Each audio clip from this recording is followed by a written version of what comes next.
Assalamualaikum. Today we are going to discuss IFRS 9 that is relating to financial instruments.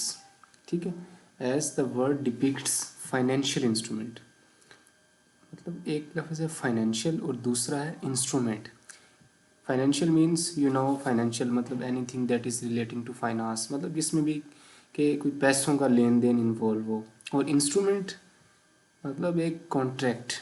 ठीक है, कि ऐसा contract जिसमें फाइनेंशियल इम्पैक्ट जो है ना वो इन्वॉल्व हो.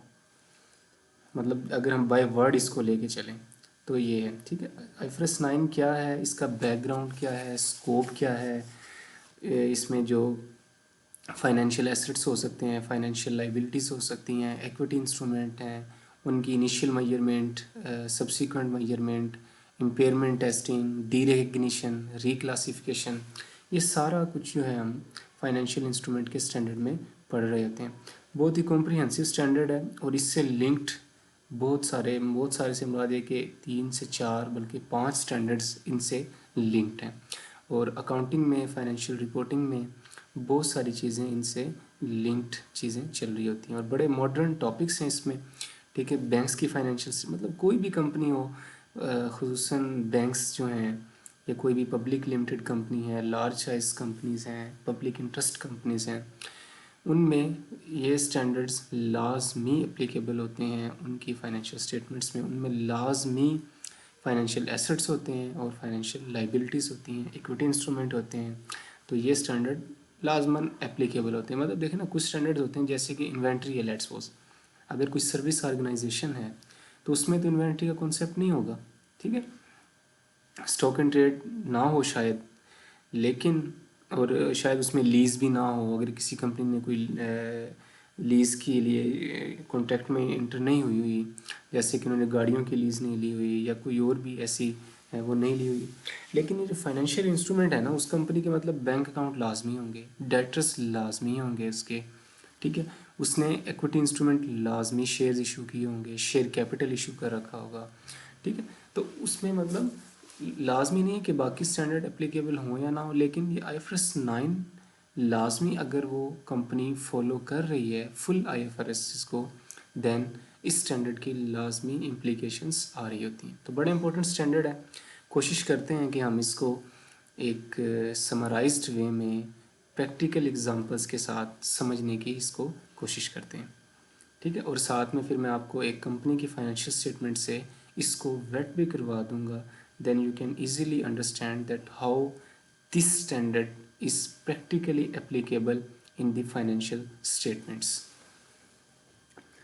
ये स्टैंडर्ड इससे पहले जो स्टैंडर्ड था वो आइस 39 था, जिसको इस स्टैंडर्ड ने रिप्लेस किया है.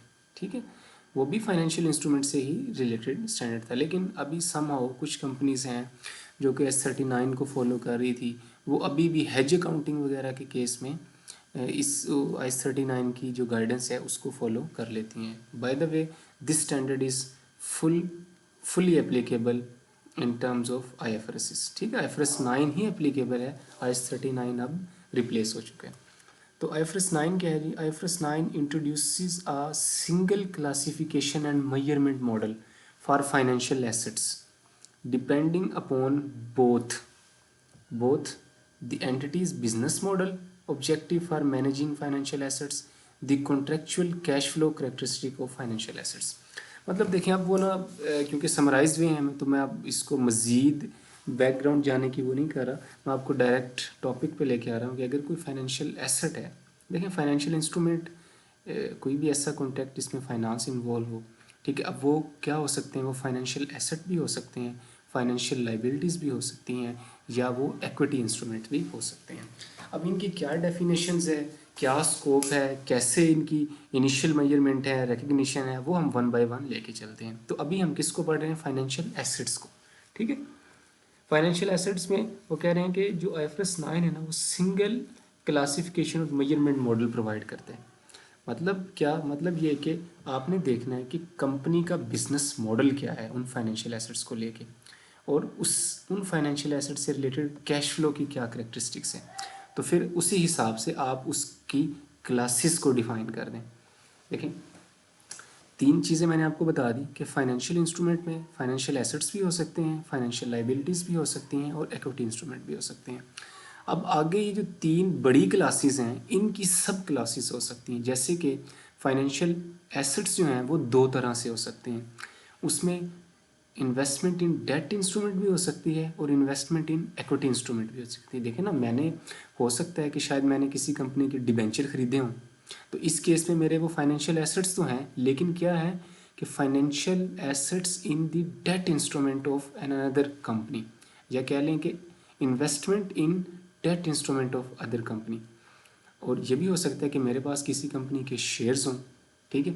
तो अब क्या होगा कि मेरे पास शेयर्स हैं, मेरे एसेट है, लेकिन क्या है वो इक्विटी इंस्ट्रूमेंट है, कि financial assets in the form of equity instrument of another company. अब देखें कि क्या चीज़ फाइनेंशियल एसेट है, फाइनेंशियल लाइबिलिटी है या इक्विटी इंस्ट्रूमेंट है, ये आपने डिसाइड करना है ईश्वर के पॉइंट ऑफ व्यू से, कि जिस एंटिटी ने ये डॉक्यूमेंट या ये कॉन्ट्रैक्ट इशू किया हुआ है वो कॉन्ट्रैक्ट उस एंटिटी के लिए क्या है। अब एक कंपनी ने कोई डेट इंस्ट्रूमेंट इशू किए थे, मैंने वो परचेज़ कर लिए। लेट्स सपोज पाकिस्तान की गवर्नमेंट है, वो बॉन्ड्स इशू करती है, तो मैंने वो परचेज़ कर लिए। तो अब देखें, बॉन्ड मेरे लिए जिसने परचेज़ के लिए किए हैं मेरे लिए तो फाइनेंशियल एसेट है, लेकिन ईश्वर के पॉइंट ऑफ व्यू से जिस कंपनी ने या जिस एंटिटी ने इसको इशू किया है उसके पॉइंट ऑफ व्यू से ये क्या है, वो डेट है। डेट मुराद मतलब उसने कल को पैसे वापस करने हैं, ठीक है। उसने ये नहीं कहना कि बॉन्ड ले जाओ, कल को आके पाकिस्तान की गवर्नमेंट के जितने भी जो हमारे वो है ना कंपनीज है ना उनमें अपना हिस्सा डाल लेना, शेयर्स लेना। नहीं, उन्होंने कहा कि हम आपको पैसे आपसे लिए हैं, आपको 100 रुपये का बॉन्ड इशू कर दिया, लेकिन आज आपसे 90 रुपये ले रहे हैं, कल आओगे तो आपको 100 वापस करेंगे, 10 रुपये एक्स्ट्रा देंगे आपको, लेकिन पैसे देंगे, ठीक है। तो डेट इंस्ट्रूमेंट है।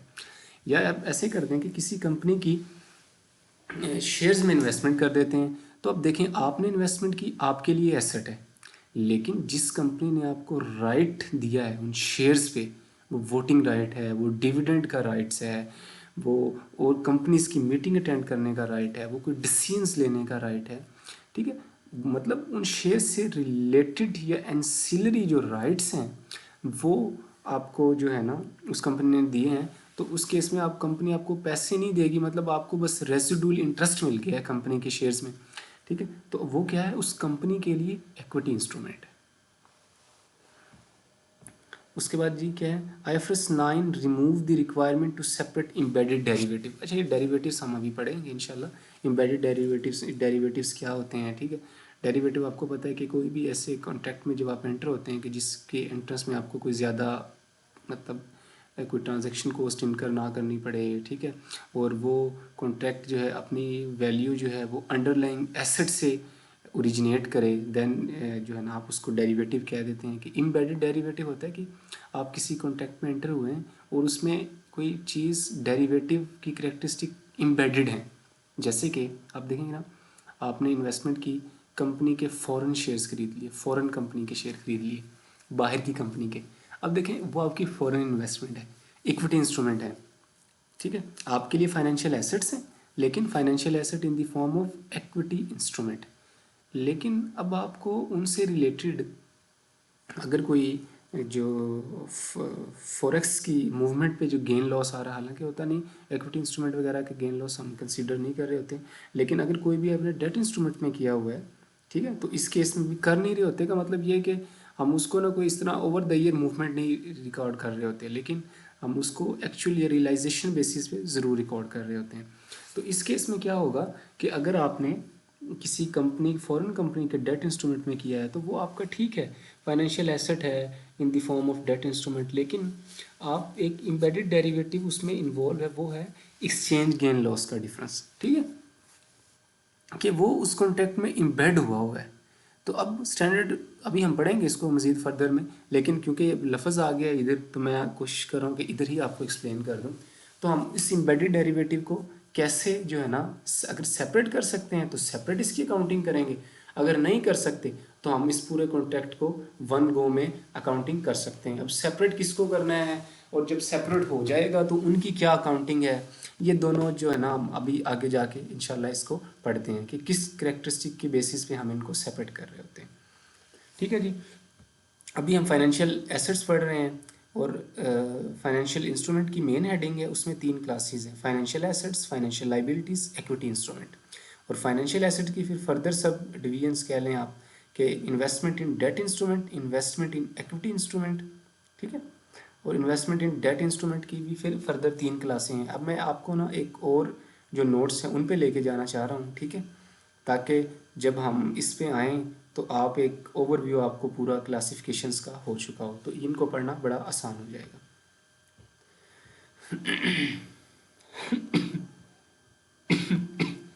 सॉरी, अच्छा जी, ये है फाइनेंशियल इंस्ट्रूमेंट, ठीक है।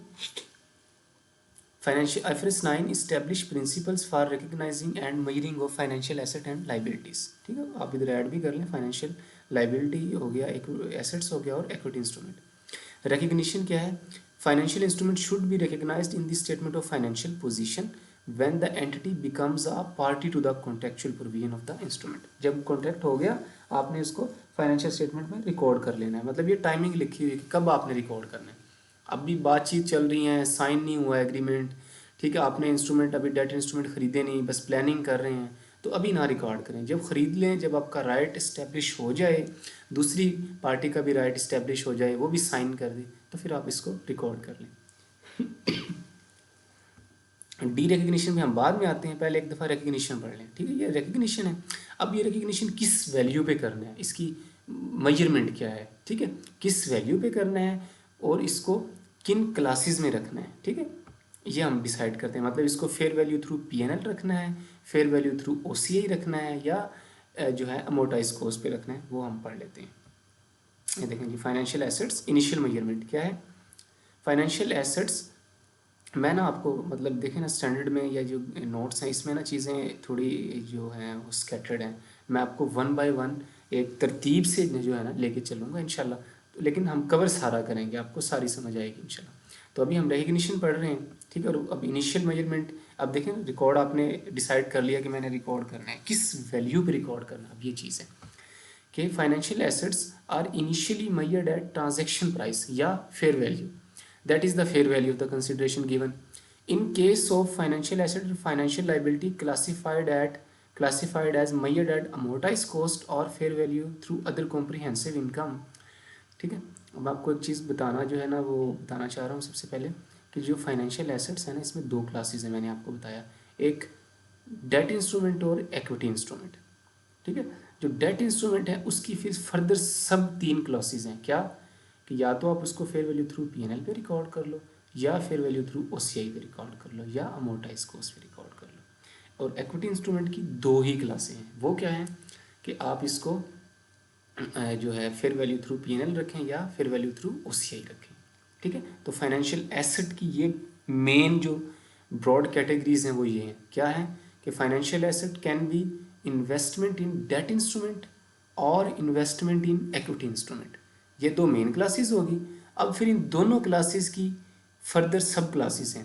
डेट इंस्ट्रूमेंट की 3 सब क्लासेस हैं, इक्विटी इंस्ट्रूमेंट की 2 सब क्लासेस हैं। डेट इंस्ट्रूमेंट की 3 कौन सी हैं? इन्वेस्टमेंट जो फेयर वैल्यू थ्रू P&L भी रख सकते हो आप, फेयर वैल्यू थ्रू OCI भी रख सकते हैं, या आप अमोर्टाइज कॉस्ट रख सकते हैं, ठीक है। कब कब रखना है, किस तरह रखना है, हर क्लास की क्या ट्रीटमेंट है, वो अभी हम पढ़ने जा रहे हैं। मेन आपको एक दफ़ा ओवरव्यू दे रहा हूँ। इसी तरह जो इक्विटी इंस्ट्रूमेंट है उसकी 2 सब क्लासेस हैं, वो क्या है, या तो आप इसको इक्विटी इंस्ट्रूमेंट से मुराद आपने किसी शेयर्स में इन्वेस्टमेंट की है, ठीक है। अब वो क्या है कि 2 classes, fair value through P&L और फेयर वैल्यू थ्रू OCI, ठीक है। अब इन तीनों क्लासेस की मतलब टोटल 5 देखें वो होगी कि डेट इंस्ट्रूमेंट की 3 है, इक्विटी इंस्ट्रूमेंट की 2 है। तो जो 3 है अब उसकी वो बता रहे हैं कि आपने क्या करना है कि अगर in case of financial asset और फाइनेंशियल लाइबिलिटी, ठीक है। अब लाइबिलिटी का भी जिक्र आ गया तो मैं आपको लाइबिलिटी का भी साथ ही बता दूं। लाइबिलिटी की 2 क्लासेस होती हैं, ठीक है। वो क्या है, या तो आप फाइनेंशियल लाइबिलिटी को क्या रिकॉर्ड करोगे, फेयर वैल्यू थ्रू P&L या अमोर्टाइज कॉस्ट, ठीक है। मैं दोबारा आपको बताता हूँ, फाइनेंशियल इंस्ट्रूमेंट की 2 मेन कैटेगरीज हैं, सॉरी 3 मेन कैटेगरीज हैं। फाइनेंशियल इंस्ट्रूमेंट, ठीक है, अब लफ्ज़ पे गौर करें, फाइनेंशियल इंस्ट्रूमेंट की 3 मेन कैटेगरीज हैं, या तो वो फाइनेंशियल एसेट्स होंगे, या वो फाइनेंशियल लाइबिलिटी होंगे, या वो इक्विटी इंस्ट्रूमेंट होंगे, आगे फिर इन तीनों की फर्दर जो है ना वो हैं सब क्लासेस हैं। जैसे कि डेट इन जो वो है फाइनेंशियल एसेट है उसकी दो हैं कि फाइनेंशियल एसेट्स मेरे कि मैंने एसेट्स खरीदे हों वो क्या दो फॉर्म में हो सकते हैं। या तो मैंने किसी कंपनी के डेट इंस्ट्रूमेंट परचेज किए हुए हैं उसको हम कहेंगे कि इन्वेस्टमेंट इन डेट इंस्ट्रूमेंट, या मैंने किसी कंपनी की इक्विटी इंस्ट्रूमेंट में इन्वेस्टमेंट की हुई है उसे आप कहेंगे कि इन्वेस्टमेंट इन इक्विटी इंस्ट्रूमेंट। अब इन दोनों की ना फर्दर तीन सब क्लासेस हैं। कैसे? डेट इंस्ट्रूमेंट की तीन है। जैसे कि या तो मैं उनको मेजर करवा सकता हूँ फेयर वैल्यू थ्रू पीएनएल पे, फेयर वैल्यू थ्रू ओसीआई पे या अमोर्टाइज्ड कॉस्ट पे। इसी तरह जो इक्विटी इंस्ट्रूमेंट है उनको उनको दो उस पर करवा सकता हूँ, फेयर वैल्यू थ्रू पीएनएल या ओसीआई। लेकिन जो फेयर वैल्यू थ्रू पीएनएल और हाँ ओसीआई बिल्कुल। लेकिन जो फाइनेंशियल लाइबिलिटी है ना इसकी भी दो सब क्लासेस हैं। अब इसमें ना ये नहीं होता कि इन्वेस्टमेंट इन इक्विटी इंस्ट्रूमेंट है या डेट इंस्ट्रूमेंट है, नहीं भाई, फाइनेंशियल लाइबिलिटी तो लाइबिलिटी है, वो इन्वेस्टमेंट इन डेट इंस्ट्रूमेंट ही है। ठीक है। या फाइनेंशियल लाइबिलिटी तो ईश्वर के पॉइंट ऑफ व्यू से है ना कि मैंने अगर लोगों ने या तो मैंने बॉन्ड इशू किए हुए हैं या मैंने कंपनी के शेयर इशू किए हुए हैं। ठीक है, अगर मैंने शेयर इशू किए हुए हैं तो वो मेरी इक्विटी मतलब को हिट कर रहे हैं, या अगर मैंने बॉन्ड्स इशू किए हुए हैं तो कल को मैंने लोगों के पैसे देने हैं। ठीक है, तो फाइनेंशियल लाइबिलिटी की फिर दो वो हैं, वो कौन दो क्लासेस हैं, वो क्या है, या तो उनको अमोर्टाइज कॉस्ट पे रखूंगा या मैं फेयर वैल्यू थ्रू पीएनएल पे रखूंगा। ठीक है, आप में ना देखें ये ना मिक्स हो रही हैं चीज़ें और बड़ी ना मतलब इनमें सेंसिटिव सी चीज़ें हैं। आपने परेशान नहीं होना, लेक्चर को पूरे को समझना है, सुनना है और नोट पैड पे ना नोटिंग लाजमी करनी है। ठीक है। या financial liability classified as measured at amortized cost or fair value through other comprehensive income transaction financial liability की क्या हो सकती है, अमोर्टाइज कॉस्ट और fair value through other comprehensive income transaction cost directly attributable to the acquisition are capitalized added to the asset and deducted from liability। ठीक है, ये वो कह रहे हैं कि लेट्स सपोज आप किसी कंपनी के डेट इंस्ट्रूमेंट खरीदने गए। ठीक है, आपने कहा कि मुझे ये बॉन्ड दे दें, तो उन्होंने कहा ये लें बॉन्ड, ये इसकी फेस वैल्यू 100 रुपये है लेकिन आप इसको ना 90 रुपये पे ले सकते हैं। तो आपने अपनी बुक्स में ना 90 पे फिलहाल उसको रिकॉर्ड करना है, फेयर वैल्यू जो आपने कंसिड्रेशन गिवन दी है उस पर।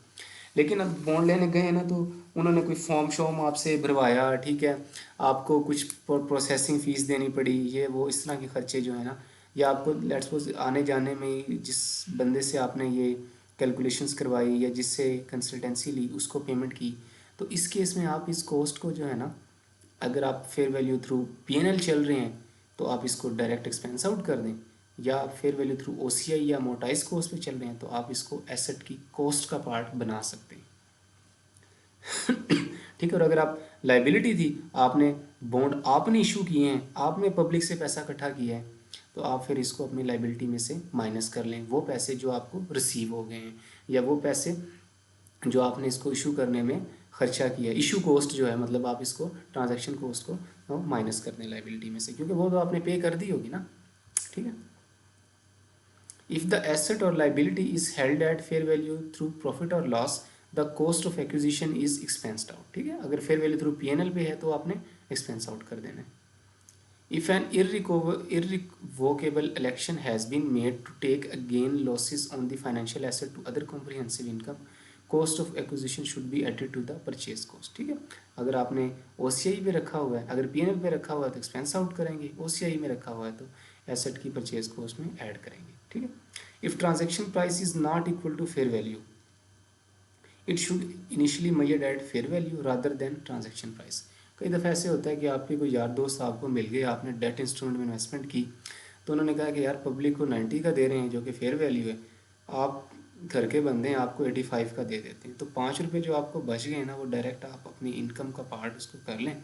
ठीक है, लेकिन आपने जो इंस्ट्रूमेंट रिकॉर्ड करना है ना वो आपने 90 पे ही रिकॉर्ड करना है, फेयर वैल्यू पे ही रिकॉर्ड करना है। ये नहीं है कि मेरी ट्रांजेक्शन प्राइस तो 85 रुपये है, मैं तो 85 पे नहीं, आपने 90 पे एसेट बुक करना है। 85 आपने एंट्री ये करनी है कि एसेट डेबिट 90 से, टू बैंक क्रेडिट 85 से और टू अदर इनकम क्रेडिट 5 से।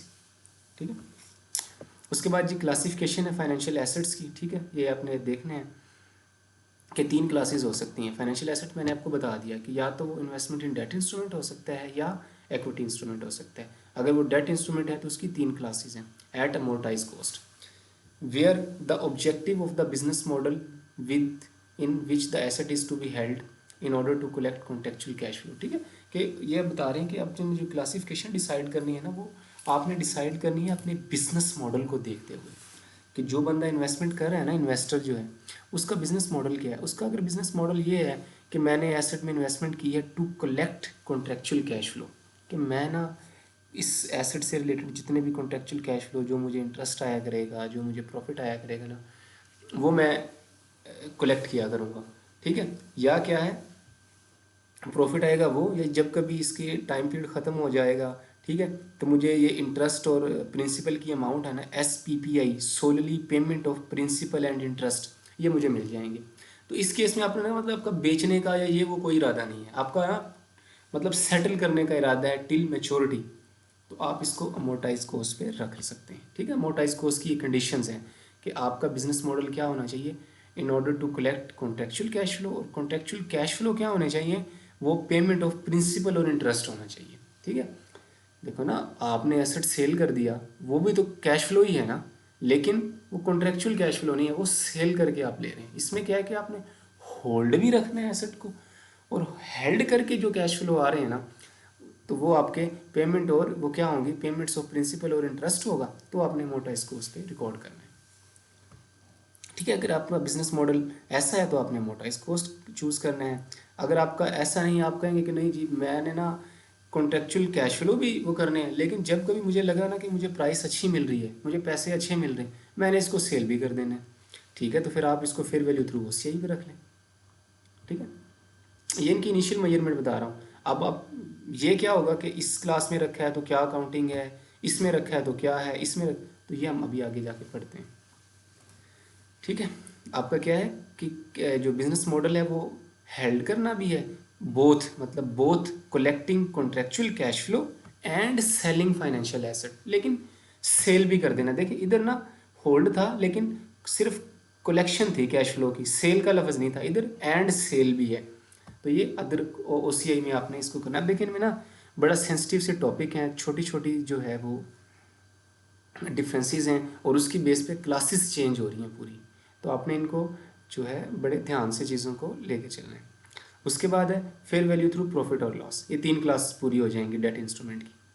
ठीक है, ये क्या है कि ये डिफ़ॉल्ट क्लास है। अगर आपको मतलब कोई इनिशियल अकाउंटिंग करने जा रहे हैं, बिजनेस मॉडल वगैरह का भी कुछ इतना नहीं पता चल रहा, या आपने हेल्ड फॉर ट्रेडिंग रखा हुआ है कि आपने कहा कि मैं इनसे कॉन्टेक्चुअल कैश फ्लो भी लूँगा या बस 2-3 महीने लूँगा, मेरा शॉर्ट टर्म का पर्पज़ है, ठीक है, मैं इसको सेल कर दूँगा। ठीक है, तो मतलब आप ये भी नहीं देखेंगे कि कभी वैल्यू हाई हो तो मैं सेल करूँगा। देखो OCI में तो ये था ना कि जब कोई मुझे लगा कि अच्छी वैल्यू मिल रही है मैं सेल करूँगा, लेकिन वो PNL में क्या करेंगे, आप शॉर्ट टर्म के लिए रख रहे हैं। ठीक, तो इस केस में आप फेयर वैल्यू थ्रू PNL की क्लास भी चूज़ कर सकते हैं, या ये डिफ़ॉल्ट क्लास है। उसके बाद है जी, notwithstanding the above IFRS 9 allow financial asset meeting the criteria of fair value through OCI to be designated at initial recognition at fair value through PNL। ठीक है, वो कह रहे हैं कि एक एसेट है, आपने उसको ना क्राइटेरिया ये मीट कर रहा है वो फेयर वैल्यू थ्रू OCI का। ठीक है, मतलब आपने बिजनेस मॉडल आपका ऐसा है कि आपने कहा कि मैं कॉन्ट्रेक्चुअल कैश फ्लो भी लूँगा, ठीक है, मैं जो है जब कभी वैल्यू हाई होगी तो बेच भी दूंगा। तो देखिए इन क्राइटेरिया से लग रहा है कि फेयर वैल्यू थ्रू OCI पे रखें, लेकिन स्टैंडर्ड आपको ऑप्शंस दे रहा है कि आप इसको इन कंडीशंस के मीट होने के बावजूद भी आप इसको डेजिग्नेट कर सकते हैं। डेजिग्नेट का मतलब होता है कि आप एक ये क्लास इसकी बनती ही नहीं थी, लेकिन आपने इसको डेजिग्नेट करवा दिया। ठीक है, ये लफ्ज़ जो है ना हम हैजिंग में ही पढ़ेंगे, डेजिग्नेटेड हैजिंग, डेजिग्नेट का लफ्ज़ इस्तेमाल होगा उधर भी। ठीक है, तो करवा दी तो आप इसको फेयर वैल्यू थ्रू PNL पे भी रख सकते हैं बिल्कुल, लेकिन वो देखें फिर आपने ये नहीं कि अगले साल जाके मैं उसको OCI में कर दूं, नहीं, आपने उसको ना फिर वो करना है, कंसिस्टेंसी से लेके चलना है। तो ये था जी इन फाइनेंशियल एसेट की क्लासिफिकेशन, और कब, जब वो डेट इंस्ट्रूमेंट हो। अगला है फाइनेंशियल एसेट, लेकिन क्या वो इक्विटी इंस्ट्रूमेंट है, आपने मतलब किसी कंपनी के शेयर्स खरीद लिए हैं। ठीक है, इस केस में क्या होगा कि equity instrument must be measured at fair value. ठीक है, इसमें अमोर्टाइज कॉस्ट की क्लास नहीं है, इसमें 2 ही क्लासें हैं बस, मतलब इसमें ये ऊपर वाली क्लास मिसिंग है, इसमें ये 2 हैं, फेयर वैल्यू थ्रू OCI और PNL। तो देखो ना, फेयर वैल्यू तो दोनों में ही आता है ना, फेयर वैल्यू थ्रू पीएनएल में भी आता है, ओसीआई में भी, तो इसलिए मैंने लिखा है कि ये फेयर वैल्यू पे मेजर होगा।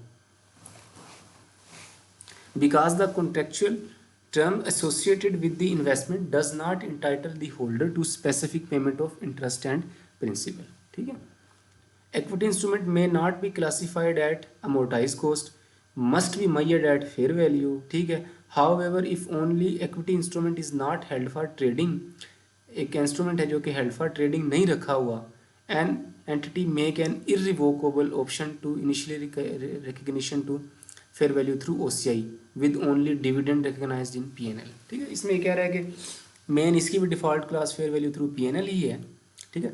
लेकिन एक एंटिटी है जिसने हेल्ड फॉर ट्रेडिंग नहीं रखे हुए शेयर, बल्कि लॉन्ग टर्म इन्वेस्टमेंट है, तो वो फेयर वैल्यू थ्रू ओसीआई रख ले। लेकिन इस केस में जो डिविडेंड वगैरह आया करेगा ना, वो पीएनएल में ही जाएगा, ठीक है जी। ये इनिशियल मेजरमेंट होगी दोनों इंस्ट्रूमेंट की, फाइनेंशियल एसेट की मतलब डेट इंस्ट्रूमेंट की भी और एक्विटी की भी। अब आगे है इसकी सब्सिक्वेंट मेजरमेंट, बड़ी बड़ी आसान है अगर आपको इनिशियल मेजरमेंट समझ आ गई है तो। क्या है जी subsequent measurement of financial asset, it's depend upon how they are classified at initially, बिल्कुल ऐसे ही है जी। जो आपने इनिशियली रिकॉर्ड किया हुआ था उसी तरीके से फिर आप सब्सिक्वेंटली उसी क्लास की जो काउंटिंग है वो लेके चलेंगे। अगर आपने अमोर्टाइज कोस्ट पे रिकॉर्ड किया हुआ है तो आप उसकी सब्सिक्वेंट अकाउंटिंग करेंगे using the effective interest rate method, ठीक है। इफेक्टिव इंटरेस्ट रेट मेथड क्या होता है, ये आप एक स्केड्यूल बनाएंगे कि ओपनिंग बैलेंस मेरा इतना था, ठीक है। एक इफेक्टिव इंटरेस्ट रेट के हिसाब से मेरा इतना रिटर्न बनता था, मुझे साल में मिल इतना गया है, वो माइनस कर देंगे, पीछे क्लोजिंग बैलेंस बच जाएगा जो आप बैलेंस शीट में ले जाएंगे, ठीक है। मैं एक मतलब एक शॉर्टर वे में आपको बता रहा हूँ, प्रैक्टिकल वे में। और ये इफेक्टिव इंटरेस्ट रेट किधर से आएगा, ये एक वर्किंग से आता है, मतलब आप वर्किंग कर लेते हैं ना कि जिस तरह का ये बेसिकली एक तरह का ना आईआरआर होता है ना, वो होता है, या मार्केट रेट ऑफ रिटर्न है, ठीक है। कि दो एनपीवी से जिस तरह हम निकालते हैं ना आईआरआर, ये उस तरह से आप इसको इफेक्टिव इंटरेस्ट रेट जो स्पेसिफिक होता है, मतलब ये उस इंस्ट्रूमेंट से रिलेटेड आप निकाल रहे होते हैं। वो कैसे निकलता है, क्या कैलकुलेशन है इसकी, वैसे मैं आपको बता देता हूँ कि इसमें आप मतलब ये देख रहे होते हैं कि मेरी इनिशियल इन्वेस्टमेंट इतनी थी, इस ईयर पे ये मुझे कैश फ्लो आने हैं, ये मेरा प्रिंसिपल रिटर्न होना है, तो इसकी एनपीवी कितनी है, ठीक है, ये आपने निकाल लेनी है। इसी तरह एक और रेट लेके आपने उससे एक एनपीवी निकाल लेनी है और फिर उनका आईआरआर निकाल लेना है। Then you are reached at effective interest rate and which can be used for amortize cost class, ठीक है। और ये अमोर्टाइज कोस्ट की क्लास फिर बेशक वो ये तो अभी हम फाइनेंशियल एसेट की बात कर रहे हैं, लाइबिलिटी में भी ऐसे ही आप जो अमोर्टाइज कोस्ट पे लाइबिलिटी मेजर होती है उसमें भी आप ऐसे ही मेजर करवा रहे होते हैं इफेक्टिव इंटरेस्ट के हिसाब से ही। उसके बाद है जी देखो लफ्ज़ ना कोस्ट जो लिखा हुआ है ना, इसका मतलब ये है कि आप इसको इफेक्टिव इंटरेस्टेड मेथड से मतलब किसी मेथड से इसको अमोर्टाइज करवाएंगे, ठीक है। और साल के एंड पे फिर इसकी फेयर वैल्यू वगैरह नहीं देख रहे होंगे आप, क्योंकि आप इफेक्टिव इंटरेस्टेड मेथड लेके चल रहे हैं। कॉस्टिंग कोस्ट का तो लफ्ज़ ही है ना कि या तो वो हिस्टोरिकल कॉस्ट होगी, करंट कॉस्ट होगी, इस तरह की चीज़ें, मतलब आप उसको फेयर वैल्यू पे फिर रिकॉर्ड नहीं कर रहे होंगे। अगर फेयर वैल्यू पे रिकॉर्ड किया हुआ है अदर कॉम्प्रिहेंसिव इनकम पे, देखें आप ये ना बेसिकली इन्हीं क्लासेस की ना कंटिन्यूशन चल रही है कि अगर इनिशियली ये थी तो मेरी क्या है, अगर अमोर्टाइज कॉस्ट थी तो आपने क्या करना है, इफेक्टिव इंटरेस्ट रेट के मेथड के हिसाब से चलना है। अगर फेयर वैल्यू थ्रू पीएनएल थी ओसीआई है तो आपने क्या करना है, fair value establish at each period end only changes in fair value recognized in other comprehensive income. इसमें आपने क्या करना है कि हर साल के आखिर पे जाके ना अपनी फेयर वैल्यू को ना कंपेयर कर लेना है जो आपकी बैलेंस शीट में फिगर आ रही है उससे, और आपने जो गेन लॉस हो वो आपने अदर कॉम्प्रिहेंसिव इनकम में रिकॉर्ड कर लेना है। इसी तरह जो फेयर वैल्यू थ्रू पीएनएल है उसमें भी ऐसे ही है कि आपने हर साल पीरियड के एंड पे जो है ना फेयर वैल्यू अपडेट करनी है, जो गेन लॉस होगा वो किधर रिकॉर्ड करना है, प्रॉफिट और लॉस अकाउंट में। ओसीआई वाली का ओसीआई में जाएगा, पीएनएल वाली का पीएनएल में जाएगा। और अमोर्टाइज कॉस्ट में क्या होगा, जो इफेक्टिव इंटरेस्टेड मेथड से जो आ रहा होगा इंटरेस्ट वो आपका प्रॉफिट एंड लॉस अकाउंट में जाएगा।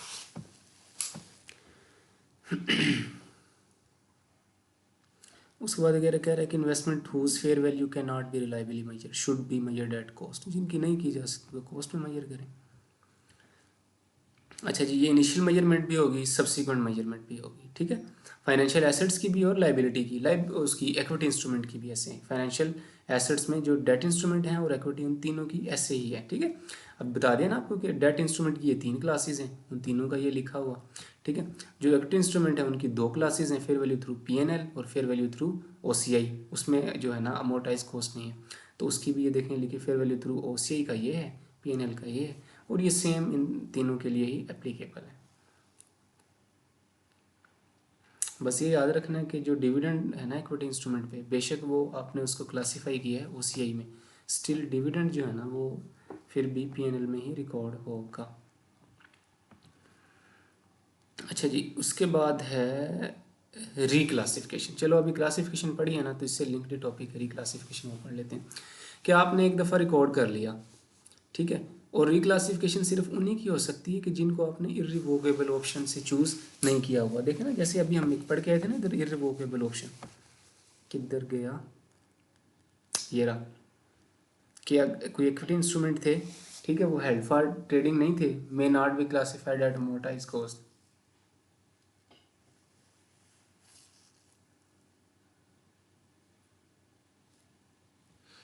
चित्र के हेल्ड फॉर ट्रेडिंग नहीं थे, तो आपने उनको जो है ना इर्रिवोकेबल ऑप्शन के तहत ना फेयर वैल्यू थ्रू ओसीआई में रख लिया। तो अब इसकी ना, क्योंकि आपने इर्रिवोकेबल इलेक्शन सिलेक्ट की, तो इसकी रिक्लासिफिकेशन नहीं हो सकती, और इक्विटी इंस्ट्रूमेंट की तो वैसे भी रिक्लासिफिकेशन नहीं हो सकती, ठीक है।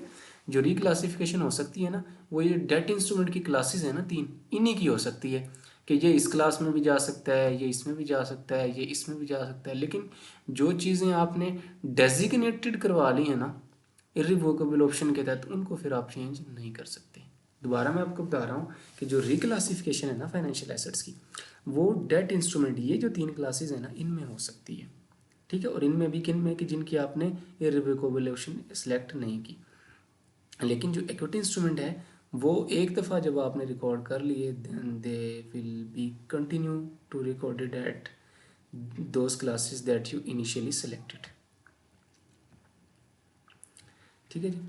Financial asset are classified under IFRS 9 when and only when an entity changes its business model. बड़ी इंपॉर्टेंट चीज़ है कि जब मॉडल चेंज होगा, देखें रिक्लासिफिकेशन ऐसे नहीं है कि बस दिल किया कर दी, नहीं, क्या बिजनेस मॉडल भी चेंज हो गया। पहले मैंने जब एसेट ख़रीदा था पिछले साल, मेरा प्लान ये था कि मैं इसको रखूँगा, इससे कैश फ्लो लिया करूँगा, ठीक है, और हेल्ड करके रखूँगा, होल्ड करके रखूँगा इसको। 1-2 साल गुजरे कि मुझे लगा कि नहीं जी, बात ऐसे नहीं बननी, मुझे इसको बेचना ही पड़ेगा, मेरे तो कैश फ्लो पूरे नहीं हो रहे, मुझे तो ज़रूरतें बहुत हैं, ठीक है। तो इस केस में आप देखो बिज़नेस मॉडल चेंज हो गया है, ठीक है। और देखो बिज़नेस मॉडल जो है ना, ये ओवरऑल बिज़नेस मॉडल होना चाहिए। मतलब ये इंस्ट्रूमेंट वाइज नहीं होना चाहिए कि मैंने इन्वेस्टमेंट की ना डेट इंस्ट्रूमेंट में, ये मैं हेल्ड करके रखूँगा लेकिन ये वाली मैं बेच दिया करूँगा।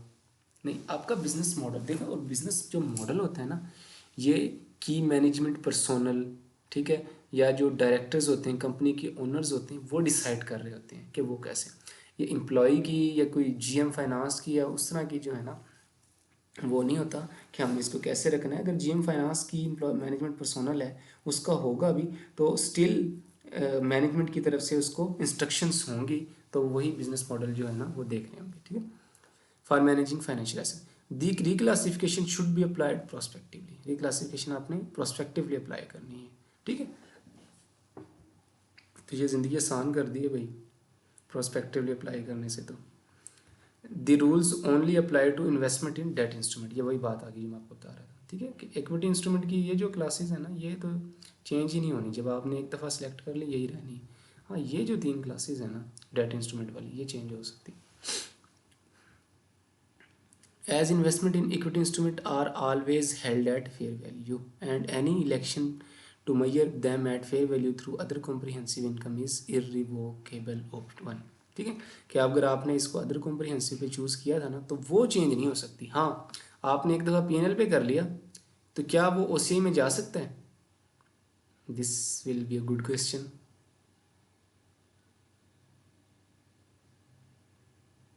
Yes, you can. If a financial asset is reclassified from amortized cost to fair value, ठीक है, कि अगर आप फाइनेंशियल एसेट था और वो मोटाइज कॉस्ट पे रखा हुआ था, आप उसको फेयर वैल्यू पे लेके जाना चाह रहे हैं, मतलब ये केस है। वो अमोर्टाइज कॉस्ट इस पे था और अब आप या इसमें लेके आना चाह रहे हैं या इसको इसमें लेके आना चाह रहे हैं, तो बिल्कुल ले आएँ भाई, कोई मसला नहीं है। तो लेके आएंगे तो क्या होगा, gain loss arising from the difference between the previous carrying amount and fair value is recognized in PNL. ठीक है, क्योंकि देखो फेयर वैल्यू में जब भी आएगा तो वो उस डेट की फेयर वैल्यू पे रिकॉर्ड होगा। अगर आपकी स्टेटमेंट ऑफ फाइनेंशियल पोजीशन में कुछ और वैल्यू आ रही थी तो आप उस वैल्यू को अपडेट करें पहले। ठीक है, जो गेन लॉस आए उसको आप पीएनएल में रिकॉर्ड करें और उसको ऑनवर्ड फेयर वैल्यू पे चला दें। इसी तरह एक कोई फेयर वैल्यू पे रिकॉर्ड था, वो फेयर वैल्यू पीएनएल भी हो सकती है या ओसीआई भी, और अब आप उसको अमोर्टाइज कॉस्ट पे लेके जाना चाह रहे हैं तो बिल्कुल ले जाएं भाई। ठीक है, बस ये ध्यान में रखें कि उस डेट पे जो फेयर वैल्यू थी ना उसकी, आप यही समझेंगे कि ऑनवर्ड अब यही इसकी कैरिंग अमाउंट है, यही इसकी अमोर्टाइज कॉस्ट की कैरिंग अमाउंट है। आपने वो टेबल फिर उधर से स्टार्ट कर देना है, उसका इफेक्टिव इंटरेस्ट रेट मेथड निकालना है, मतलब वही जो अमोर्टाइज कॉस्ट में अकाउंटिंग करते हैं ना, फिर वो आपने करनी है। तो ये जी रिक्लासिफिकेशन थी। I hope so you to understand well. I tried my best to give you practical examples or in a practical way to describe the thing in a very efficient manner. I hope you understand. Impairment of financial assets. ठीक है जी, अभी देखें financial asset ही चल रहे हैं। हमने financial asset की definition पढ़ी, क्लासेस पढ़ी, ठीक है, उसकी initial measurement, subsequent measurement, reclassification, and now we are going to study the impairment of financial assets, कि फाइनेंशियल एसेट जिनमें आपने इन्वेस्टमेंट की थी वो इम्पेयरमेंट हो जाए। अब देखें ये जो इम्पेयरमेंट है ना, ये जो आपके नॉन करंट एसेट्स की या नॉन फाइनेंशियल एसेट की इम्पेयरमेंट है ना, उससे डिफरेंट है। वो जो आपकी IS 36 में आप पढ़ते हैं उससे डिफरेंट है। ठीक है, मैं साथ साथ आपको दूसरे स्टैंडर्ड से भी इनको एक्सक्लूड करके बता रहा हूँ, क्योंकि आपके जहन में ज़ाहिर बात है क्वेश्चन आए कि अच्छा ये इम्पेयरमेंट का लफ्ज़ तो मैंने IS 36 में ही पढ़ा था, तो ये कैसे डिफरेंट है। ठीक है, तो वो डिफरेंट इम्पेयरमेंट है। वो है आपकी प्लांट एंड मशीनरी की, के हालात ख़राब हो गए हैं जी, प्लांट एंड आग लग गई, अब उसकी जो बेनिफिट देने की कैपेसिटी है वो उस तरह से नहीं रही, तो वो इम्पेयरमेंट और है। ये इम्पेयरमेंट है फाइनेंशियल एसेट्स की। ठीक है, और ये वाली इम्पेयरमेंट का IS 36 से कोई इतना ताल्लुक नहीं है। ठीक है, हाँ हालात के ख़राब होने से ताल्लुक हो सकता है कि उसमें भी हालात ख़राब होते हैं, इसमें भी हैं, लेकिन इसकी अकाउंटिंग, इसकी मैथडोलॉजी, इसकी लॉजिक वो इसी स्टैंडर्ड में है, वो और कहीं नहीं है। A financial asset is impaired when its carrying amount cannot be reasonably expected to be recovered through future cash flow, future generation of income और सेल प्रोसीड। ठीक है, इम्पेयर का लफ्ज़ क्या है, हम कब कहेंगे कि एक एसेट इम्पेयर हो गया। मैंने एक डेट इंस्ट्रूमेंट खरीद ली है किसी कंपनी के, ठीक है, investment in debt instrument bonds में कर दी, तो मैं क्यों रिकॉर्ड करूँ इम्पेयरमेंट, या कब रिकॉर्ड करूँ। ये आप तब करेंगे कि जिस वैल्यू पे आपने ख़रीदा है और आपको लग रहा है कि अब वो वैल्यू मुझे मिलेगी नहीं, या इन द फॉर्म ऑफ इनकम या सेल प्रोसीड। देखो ना, इनकम क्या हो सकती है कि मुझे रेगुलर उस पर इंटरेस्ट आ रहा है, तो अब वो मैंने जिस कंपनी के ख़रीदे थे ना वो कंपनी बैठ गई है, बैठने से मुराद ये कि हालात उसके ठीक नहीं चल रहे। ठीक है, तो इस केस में क्या होगा कि वो जो एसेट की वैल्यू आपके फाइनेंशियल स्टेटमेंट में आ रही है ना जब आपने इनिशियली ख़रीदा था, ठीक है, लेकिन अब उसके हालात ख़राब हैं, तो आप उस वैल्यू को ना कम करें, क्योंकि आपको तो उतने पैसे आने ही नहीं। देखो ना, प्रूडेंस कंसेप्ट क्या है, यही तो है ना कि आप अपने एक्सपेंस को जो है ना उस बेसिस पे रिकॉर्ड करें। अगर आपको लगता है कि ये मुझे कैश फ्लो नहीं आने, then you are required to make a provision against these circumstances. एक तरीका तो ये है ना कि आपने एक एसेट ख़रीदा था, बड़ा हेल्दी था, बाद में उसमें कोई मसला आया है, ठीक है, तो इम्पेयर्ड हो गया वो। और एक और भी होता है कि आपने जब इनिशियली ख़रीदा है ना तो वो उसी टाइम ही क्रेडिट इम्पेयर्ड था, मतलब आपने किसी कंपनी की जो कि ऑलरेडी फाइनेंशियल क्रंच में है, हालात ठीक नहीं है, उनके पास कैश फ्लो ही नहीं है, उसके डेट इंस्ट्रूमेंट ख़रीद लिए और आपको पता भी था कि मसले मसाइल चल रहे हैं, तो देखें ना, ये तो इम्पेयरमेंट है एसेट की, लेकिन ये आपने ख़रीदा ही क्रेडिट इम्पेयर्ड एसेट है। ठीक है, तो इस केस में क्या होगा कि आपने उसकी इनिशियल मेजरमेंट के टाइम पे ही ना इस फैक्टर को जेन में रखना है, आपने उसकी वैल्यू इनिशियली ही कम रिकॉर्ड करनी है, आपने प्रीवियन का अकाउंट उसी टाइम से ही लेके चलना है। IFRS 9 classify financial asset into three type. One of these is fair value through profit or loss, where अच्छा, ये बड़ी इंपॉर्टेंट चीज़ आएगी अब कि क्या मैंने सारे एसेट्स की इम्पेयरमेंट जो है वो रिकॉर्ड करनी है, क्योंकि देखें ना एसेट्स, फाइनेंशियल एसेट दो तरह से हैं, या तो डेट इंस्ट्रूमेंट हैं या इक्विटी हैं। डेट इंस्ट्रूमेंट में फर्दर फिर 3 क्लासेस हैं, ठीक है। तो किस तरह से मैंने उनकी क्लासेस वाइज लेके चलना है, क्या अकाउंटिंग होगी, ये बताने लगे। Where financial assets are measured on this basis, मतलब फेयर वैल्यू थ्रू पीएनएल पे मेजर हो रहे हैं, any impairment loss is automatically reflected in the measurement basis, so no further action is required. ठीक है, कि जो फेयर वैल्यू थ्रू पीएनएल पे रिकॉर्ड हो रहे हैं ना, वो बेशक इक्विटी इंस्ट्रूमेंट है या डेट इंस्ट्रूमेंट में इन्वेस्टमेंट है, then you are no further required to be recorded a provision. As far as other financial assets are concerned, the general rule is that we should recognize a loss allowance. ठीक है, other assets कौन से, कि या तो वो amortise cost पे थी या ओसीआई पे थी, then you have to record expected credit loss, जिसे आप ईसीएल कहते हैं, मशहूर ज़माना एक टर्म है। और ये ईसीएल क्या होती है, एक्सपेक्टेड क्रेडिट लॉस। देखें ना, एक्सपेक्टेड है, अभी इनकर नहीं हुआ। एक बड़ी इंपॉर्टेंट और मेजर जो डिफरेंस है ना इम्पेयरमेंट ऑफ फाइनेंशियल एसेट्स में और IAS 36 की impairment of non financial assets में, वो यही है कि वो वाला जो स्टैंडर्ड है ना, वो इनकर्ड लॉस मॉडल है, कि एक लॉस हो गया है, हिस्टोरिकली हो गया है लॉस, आग लग गई है, वो एसेट डैमेज हो गया है, वो CGU, वो कैश जनरेटिंग यूनिट्स आपको वो डिज़ायर्ड बेनिफिट्स, वो डिज़ायर्ड कैश फ्लो नहीं दे रहा, ठीक है, उसमें मसले मसाइल पैदा हो चुके हैं, हो गए हैं, ठीक है, वो इनकर्ड लॉस मॉडल पे चलता है। लेकिन ये जो इम्पेयरमेंट ऑफ फाइनेंशियल एसेट है ना, IFRS 9 की जो इम्पेयरमेंट है, ये एक्सपेक्टेड बेसिस पे चलती है। ठीक है, कि अभी चीज़ शायद हुई नहीं, लेकिन एक्सपेक्टेड है कि हो जाएगी, और ये एक्सपेक्टेड हमने कब तक रखनी है, ये 12 महीने की एक्सपेक्टेशन भी हो सकती है, ये लाइफ टाइम भी हो सकती है। ठीक है, मतलब ये स्टेज वाइज है, क्योंकि देखें एक्सपेक्टेशन तो यही होती है ना कि 1 साल तक की एक्सपेक्टेशन है, मतलब ये वो वाली एक्सपेक्टेशन नहीं है जो आपको मतलब किसी इंसान से होती है। ये एक्सपेक्टेशन है कि आपने उस एसेट्स से रिलेटेड जो कैश फ्लोज हैं इन द फॉर्म ऑफ इनकम है या सेल प्रोसीड हैं, वो कैसे आने हैं, उनसे रिलेटेड क्या एक्सपेक्टेशन है।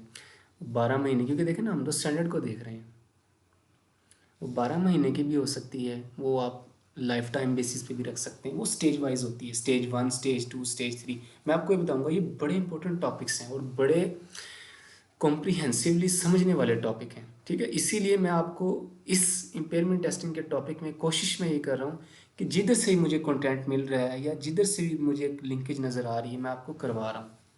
ठीक है, क्योंकि देखें शायद आपको इनिशियली ग्रैस्प करने में मुश्किलात पेश आ रही हों, वो आप नंबर होगा, आप मुझे कॉन्टेक्ट कर सकते हैं, नो प्रॉब्लम एट ऑल।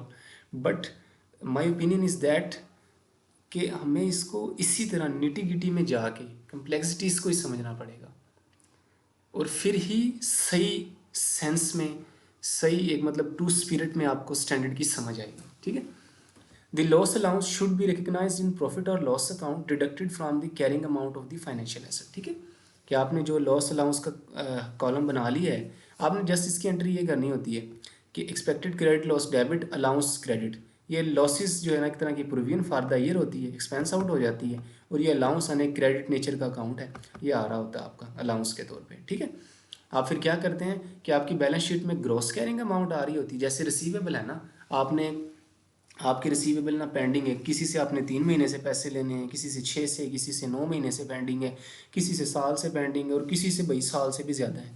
ठीक है, तो वो रिसीवेबल की टोटल फिगर आ गई आपके पास, और आपने जिससे जो पेंडिंग है ना, आपने एक मैक्रो इकोनॉमिक फैक्टर देखते हुए देखे ना, आपकी वो 10,000 पार्टीज़ हो सकती हैं जिनसे आपके पैसे पेंडिंग है।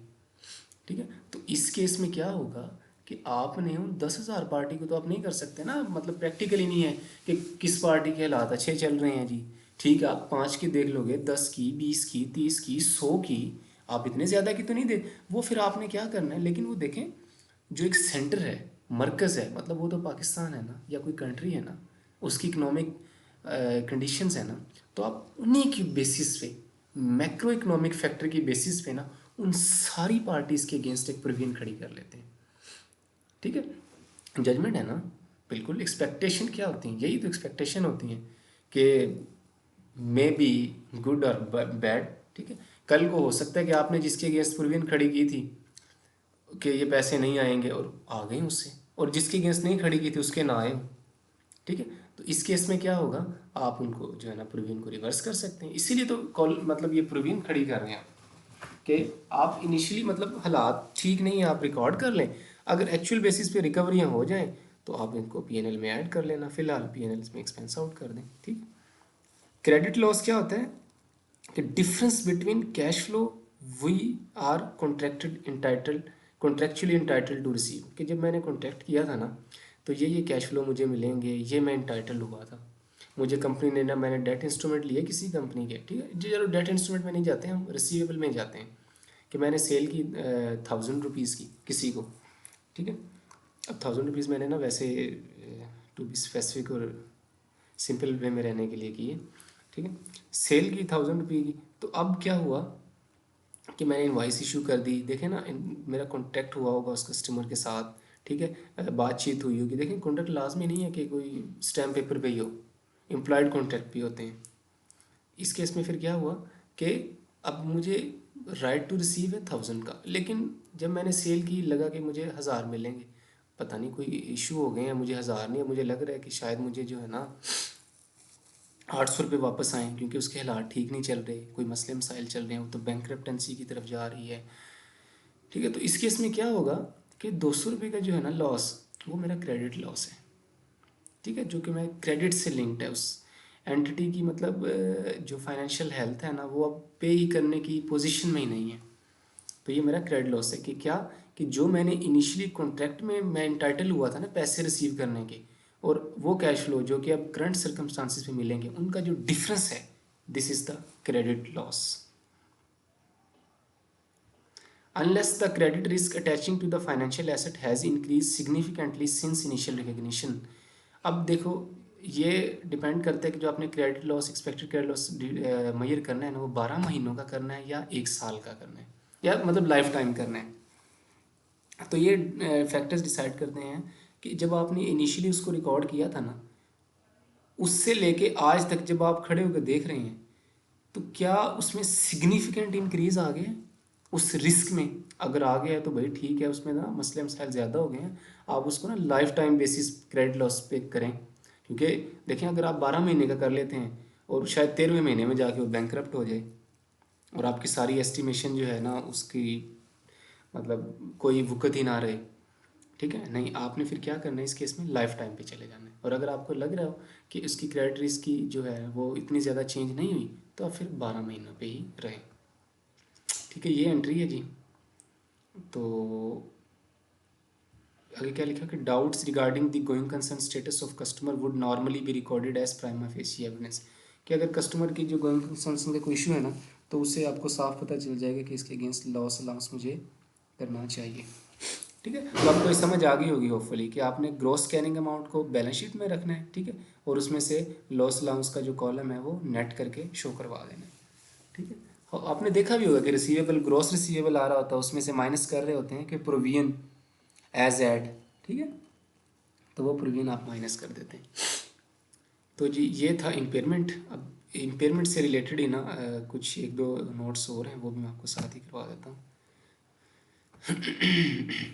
ये है जी इम्पेयरमेंट, स्कोप है इम्पेयरमेंट का, ठीक है, कि financial asset eight amortize cost पे इम्पेयरमेंट लगती है, रिसीवेबल है ओसीआई वाले पे लगती है, ठीक है, पीएनएल वाले पे नहीं लगती, क्योंकि वो तो उसी वैल्यू में इनकॉर्पोरेट हो रहे होते हैं। उसके बाद है जी 3 स्टेज बेस्ड अप्रोच होती है, ठीक है, और अपने रिकग्निशन करनी है इम्पेयरमेंट की, और रिकग्निशन ऑफ इंटरेस्ट रेवेन्यू, ठीक है। इंटरेस्ट रेवेन्यू से बात देखें ना, आपने अगर किसी बॉन्ड में इन्वेस्टमेंट की हुई थी और आपको लगा कि अब वो सही नहीं चलेगा, मुझे पैसे नहीं आएंगे, तो आपने उसके अगेंस्ट ना प्रोविजन भी रिकॉर्ड कर ली। मतलब आपने 100 का बॉन्ड लिया हुआ था, ठीक है, 100 रुपीज़ का, आपने उसमें से क्या किया है, 10 रुपये की जो है ना प्रोविजन रिकॉर्ड कर ली है, तो आपने बैलेंस शीट में जो आपकी वैल्यू आ रही है ना, आपका एसेट जो है वो 90 रुपीज़ का आ रहा है, ठीक है। तो अब अगले साल अब जब आप जाएंगे और आप अमोर्टाइज कोस्ट पे अगर चल रहे हैं, तो इस केस में आप इंटरेस्ट किस पे लगाएंगे, इफेक्टिव इंटरेस्ट रेट 90 पे लगाएंगे कि 100 पे लगाएंगे? इट इज़ डिसाइडेड बाई कि आप किस स्टेज में हैं, ठीक है, आपका जो लॉस अलाउंट है ना वो किस स्टेज में है।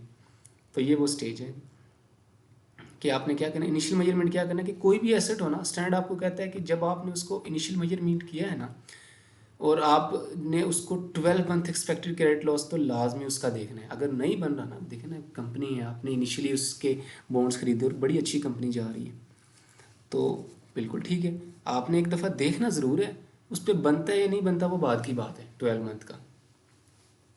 और अगर आपके क्रेडिट इम्पेयर्ड है, देखें एन एक्सेप्शन इज परचेज्ड और original credit impaired financial S originated, ठीक है, जो सही वाला आपने ख़रीदा है उसका 12 मंथ का करना है, या आपने ख़रीदा ही कोई क्रेडिट इम्पेयर्ड है जो अभी हम पहले बात कर रहे थे, तो उसमें तो आपने फिर लाइफ टाइम ही रिकॉर्ड करना है, इनिशियल पे ही लाइफ टाइम रिकॉर्ड करना है। उसके बाद है सब्सिक्वेंट मेजरमेंट, स्टेजेस हैं जी, 1 2 3, बड़ी इंपॉर्टेंट चीज़। Impairment 12 month expected credit loss, जो स्टेज 1 है ना, मतलब अभी इतना इशू नहीं चल रहा। स्टेज 1 क्या है basically, applicable when no significant increase in credit risk, क्या आपने एक एंटिटीज़ के जो इसके बॉन्ड वगैरह खरीदे थे ना, जिसमें इन्वेस्टमेंट की थी या जिसके रिसीवेबल है, उसका ना अभी इतना कोई ज़्यादा सिग्निफिकेंट रिस्क नहीं है क्रेडिट रिस्क का, तो वो स्टेज 1 में है, तो आप उसका 12 महीनों का तो लाजमी रिकॉर्ड करें, ठीक है, एक्सपेक्टेड क्रेडिट लॉस अगर बनता है तो। और अगर ये करें, और आपने इंटरेस्ट किस पे लगाना है, इस 100 पे लगाना है, ठीक है, gross carrying effective interest rate on the gross carrying amount before deducting expected credit loss, मतलब इसको डिडक्शन से पहले 100 पे आपने इंटरेस्ट रिकॉर्ड करना है। समझ आ रही है ना आपको, इंशाल्लाह समझ आ रही होगी। लेकिन देखें जो स्टेज 2 है उसमें भी ऐसे ही है, बस स्टेज 1 और 2 में डिफरेंस ये है कि स्टेज 1 2 में फिर आपने ना life time expected credit loss लगाने हैं। स्टेज 1 में क्या है कि आपने 12 महीनों का करना है और इफेक्टिव इंटरेस्ट रेट ग्रॉस पे लगाना है। लेकिन स्टेज 2 में क्या है कि आपने 12 महीनों का नहीं, पूरे साल का। स्टेज 2 होती क्या है कि जो रिस्क है ना वो सिग्निफिकेंट इंक्रीज हो जाता है, ठीक है, तो आपने इस केस में 12 महीनों का एक्सपेक्टेड क्रेडिट लॉस की तरफ जाना है, लेकिन आपने अभी भी इंटरेस्ट जो है ना वो ग्रॉस कैरिंग अमाउंट पे ही लगाना है स्टेज 2 में भी। लेकिन जैसे स्टेज 3 आई, आपने लाइफ टाइम पे तो रहना ही रहना है, ठीक है, लेकिन आपने इफेक्टिव इंटरेस्ट रेट भी ना नेट अमाउंट पे लगाना है, इस पे 90 पे लगाना है। क्योंकि देखिए ना, थर्ड स्टेज में आप चले गए हैं। थर्ड स्टेज क्या है कि applicable in case of credit impairment, भाई वो एंटिटी बैंकरप्ट हो गई, क्रेडिट इम्पेयर्ड हो चुकी है, तो आप फिर थर्ड स्टेज में हैं, तो आप इफेक्टिव इंटरेस्ट पे लगाएं। मतलब अब ये जो 10 रुपये जो पहले आपका एक्सपेक्टेड चल रहा था ना, ये अब तो हो गई है ना वो एंटिटी, तो लिहाजा अब आप 90 पे ही लेके चलेंगे, 10 आपको कोई नहीं मिलने अब, ठीक है जी। उसके बाद है प्रैक्टिकल एक्सपीरियंस। ये प्रैक्टिकल एक्सपीरियंस यही है कि मैं सिग्निफिकेंट इंक्रीज कब देखूं, कब मुझे लगे कि अब इसका रिस्क सिग्निफिकेंट इंक्रीज हो गया है, या कब मुझे लगेगा कि किसी से मैंने पैसे लेने थे रिसीवेबल के, या मैंने डेट इंस्ट्रूमेंट लेने थे और अब जो है ना लग रहा है कि मुझे पैसे जो है ना वो नहीं मिलेंगे।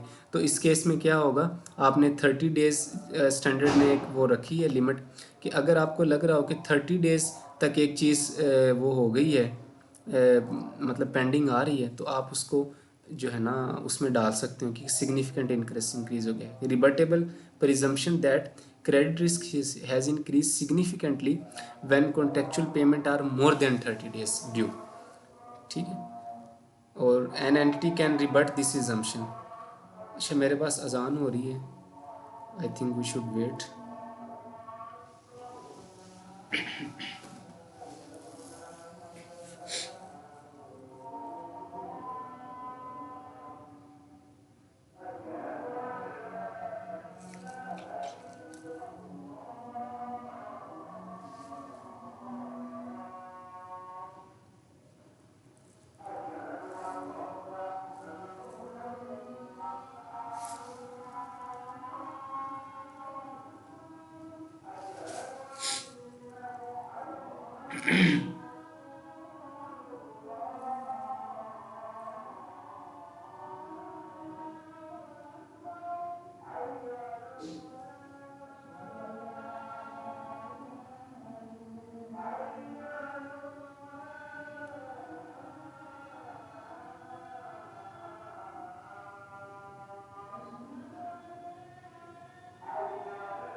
ओके जी, आफ्टर अजान।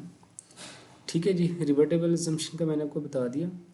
ठीक है, उसके बाद है कि N entity can रिबट this assumption. मतलब ये क्या बात हुई कि 30 दिन से अभी पैसे नहीं आए और मैं उस पर लॉस अलाउंस जो है ना वो कर दूँ।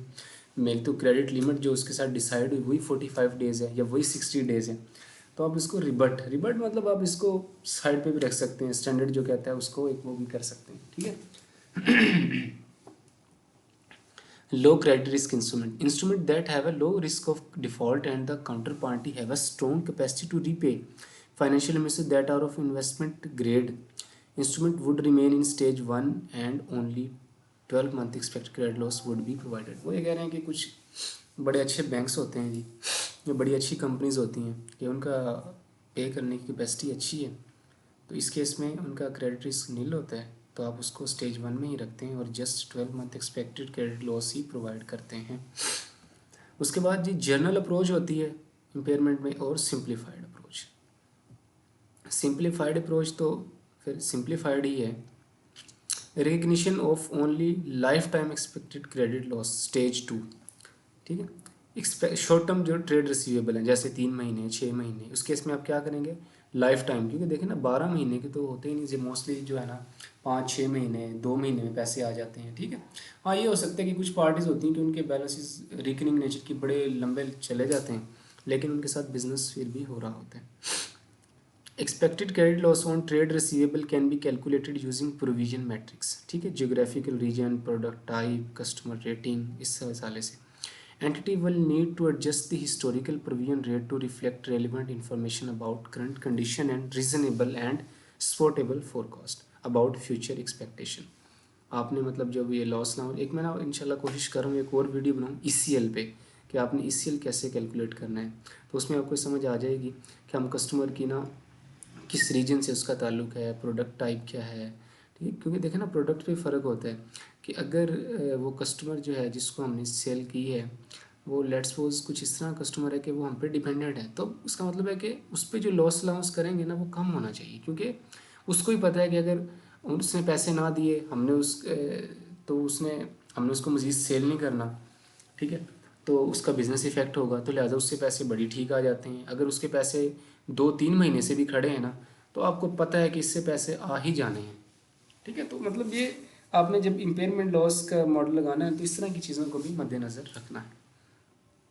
Long term trade receivable and lease receivable वगैरह जो होते हैं ना, ये लॉन्ग टर्म के, जो कि काफ़ी अरसे से पैसे लेने होते हैं, जिनसे मतलब एक लॉन्ग टर्म पीरियड चलता है, उसमें आपने 3 स्टेज मॉडल ही लगाना होता है, जिसमें आप देखते हैं कि स्टेज 1 है, 2 है, क्या है।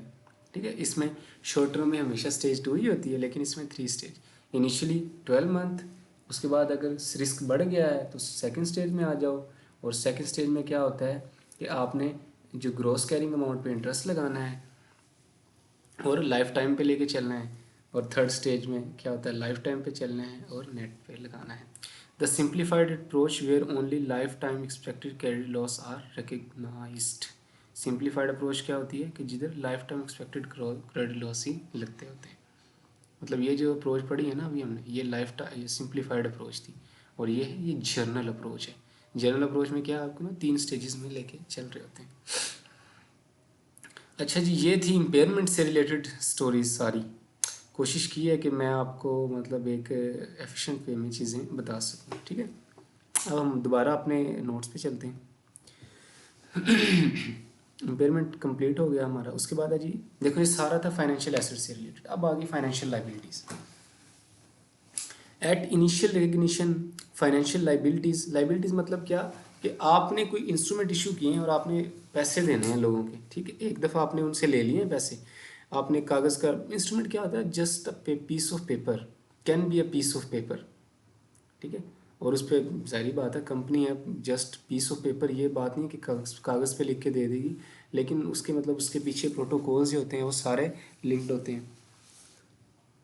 After initial recognition, all financial liability should be measured at amortized cost, with the exception of financial liability at fair value through P&L that is held for trading or a derivative or acquired for the purpose of selling.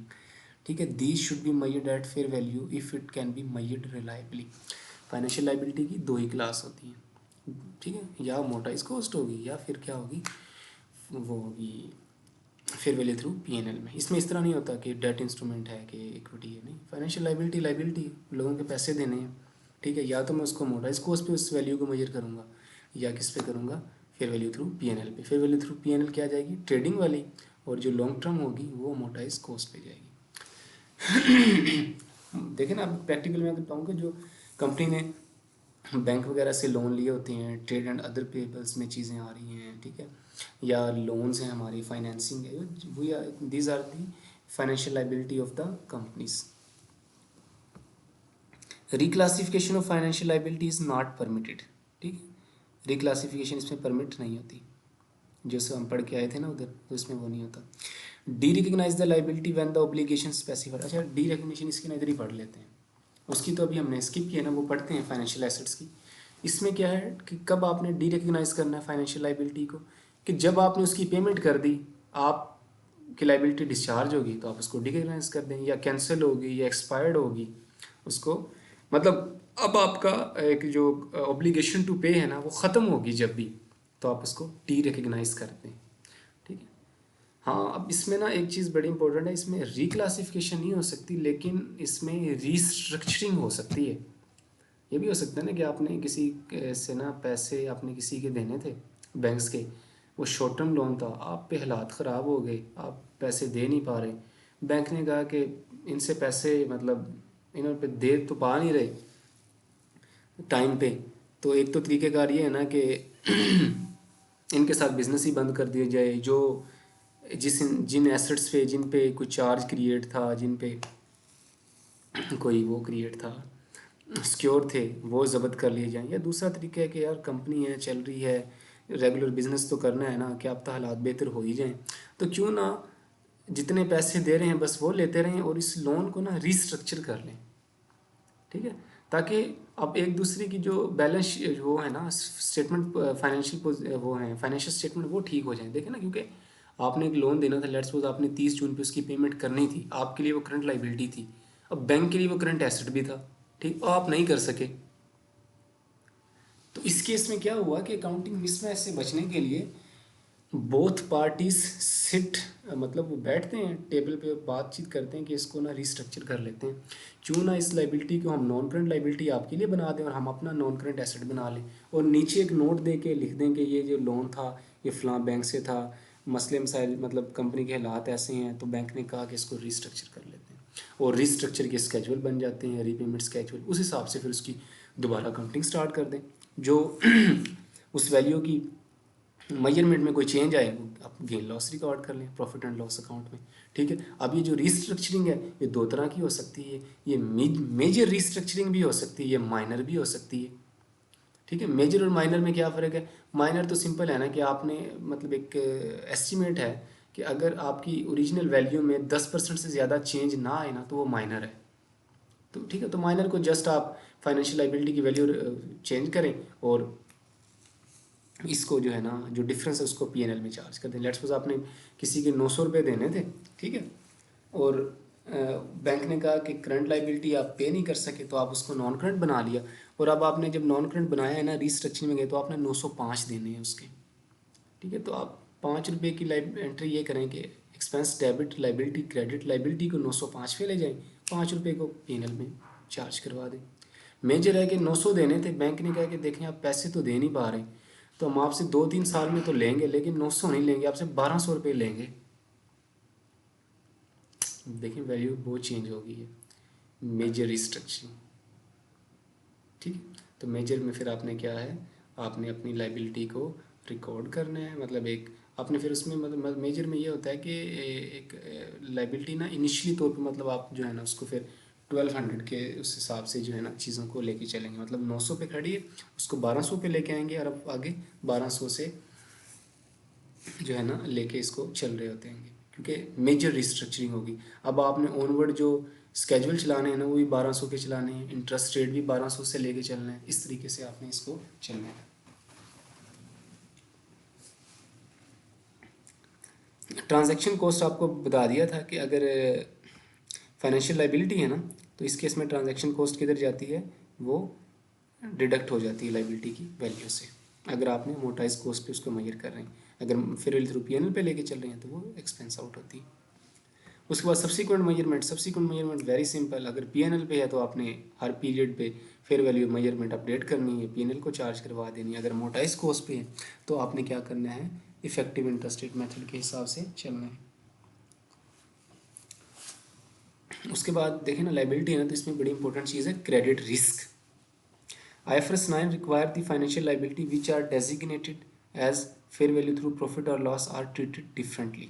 ठीक है, जो financial liability fair value through PNL पे recorded है ना तो standard उनका credit risk थोड़ा एक डिफरेंट तरीके से बताता है। अब डिफरेंट से क्यों बताता है, इसके पीछे भी एक लॉजिक है, क्योंकि जो फिर जो मोटाइज कॉस्ट पे रिकॉर्डेड है ना तो उसमें आपको पता है कि इफेक्टिव इंटरेस्ट रेट मेथड चलता है लाइबिलिटी में भी एसेट में भी, और वो इफेक्टिव इंटरेस्ट रेट मेथड आता है कि एनपीवी से मार्केट रेट ऑफ रिटर्न मतलब मार्केट के फैक्टर्स को जेन में रख के, और देखें क्रेडिट रिस्क भी मार्केट के ही हमारे हालात है ना, अपने कंपनी के इंटरनल मैटर्स हैं ना तो उसमें इनकॉर्पोरेट होते हैं, इसलिए उस क्रेडिट रिस्क को अलग करने की या डिफ्रेंशिएट करने की ज़रूरत नहीं होती। लेकिन जो पीएनएल होता है ना इसमें हमें उसकी करने की ज़रूरत होती है, क्योंकि इसमें हम ओवर द पीरियड जाके एक वैल्यू फेयर वैल्यू जो मतलब साल के इनिशियल पे इतनी थी एंड पे ये है, इनका डिफरेंस जो है ना फेयर वैल्यू है गेन लॉस है, अब उसको स्टैंडर्ड कहता है कि आपने ना उसको डायरेक्ट पीएनएल में चार्ज नहीं करवा देना। मतलब आपकी लाइबिलिटी 100 की थी, एंड पे गए जाके आपको पता चला कि क्रेडिट रिस्क ख़राब हो गया है,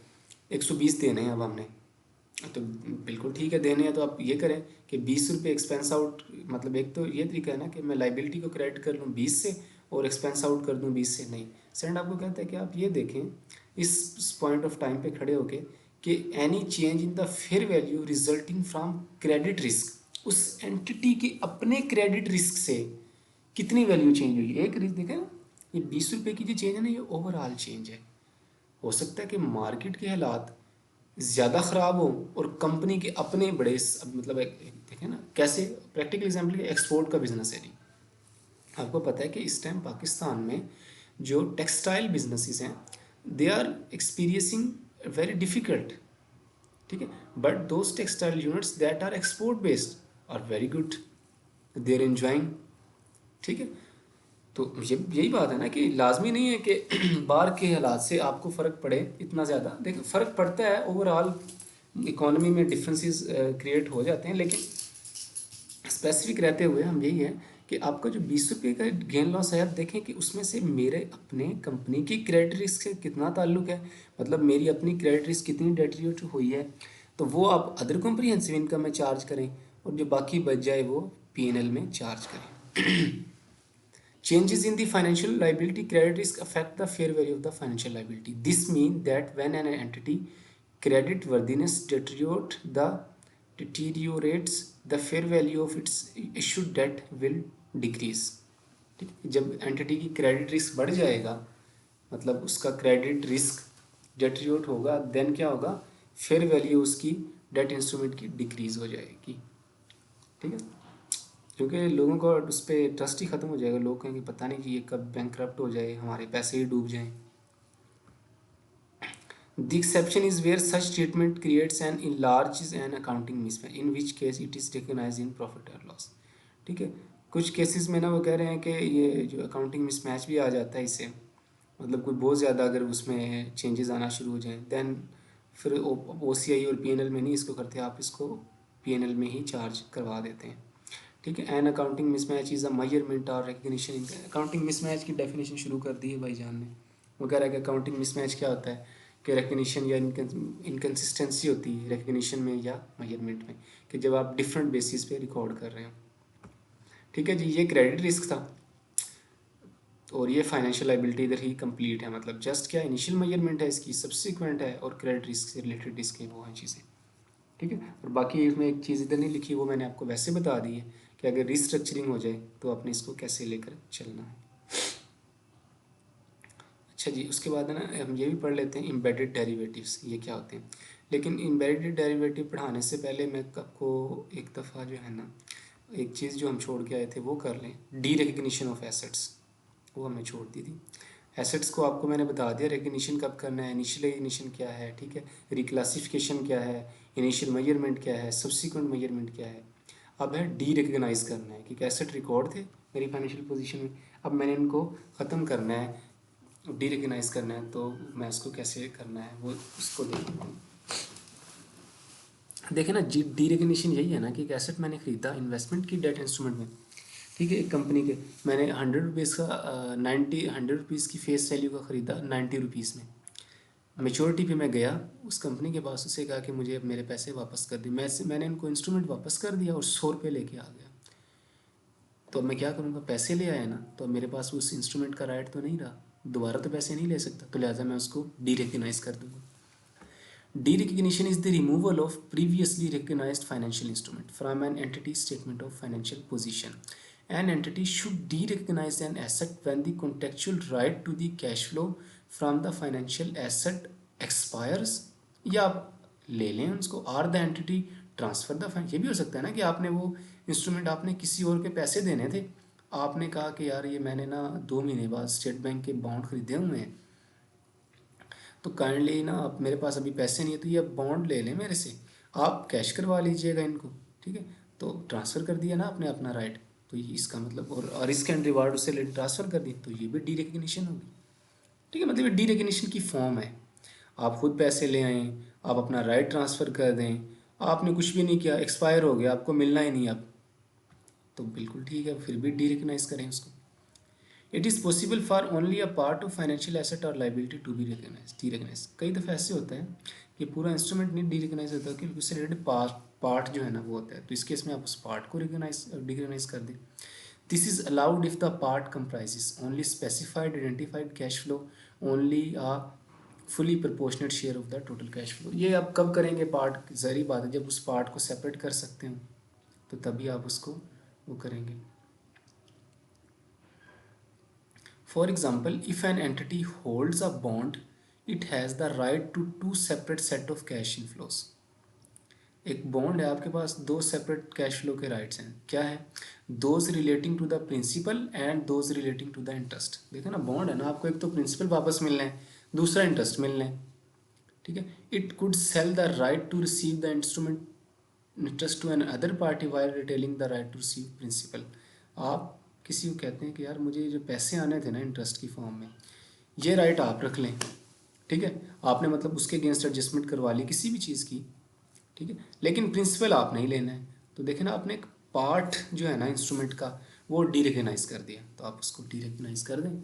अब किस तरह उसकी वैल्यू क्या होगी, कितना हिस्सा निकालना है, वो आप प्रोपोर्शनेट बेसिस पे देख लें, किसी कोई भी मेजरमेंट बेस पे कि ये इंस्ट्रूमेंट आपने ख़रीदा कितने का था, कितने बेनिफिट्स आ रहे हैं, ठीक है, जो बेनिफिट्स अब आपको नहीं आने उससे रिलेटेड आप वो उस एसेट का पार्ट है वो डीरेकग्नाइज कर दें।